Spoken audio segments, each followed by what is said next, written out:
Sunday morning service is over. Let your weekly service begin.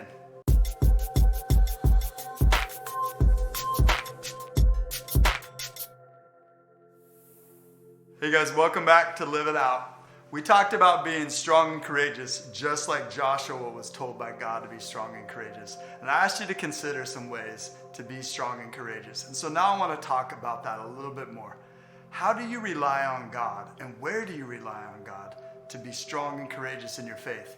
Are you allowing yourself to even share your faith? Maybe that's a place where you start. You let people know that you're a Christian. You let people know not just that you went to church, but maybe even what you've talked about. Not just that you read the Bible, but what you've been reading and how you're going to do something about it. Maybe you ask them how they believe in God, or what they believe about God, or if they believe in God. Sharing your faith is one of those ways to be strong and courageous, and you're going to need God for it. So talk to God about people before you talk to people about God. So prayer is another one.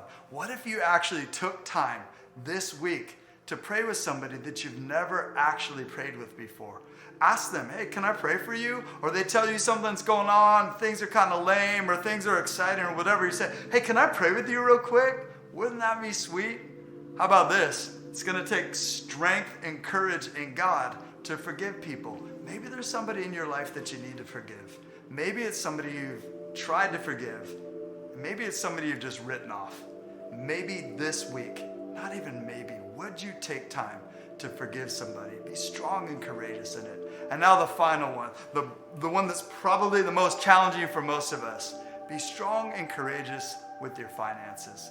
Would you trust God to bless you by honoring Him and giving to Him, like we've talked about in the last week, right off the top? Even 10% of what you make to bless God, to love God, to honor God. He doesn't need your money, but you need to be able to be strong and courageous with it. Trust Him. Make some adjustments. Ask for some help with it. Live it out. God bless you. Jesus loves you. See you next week.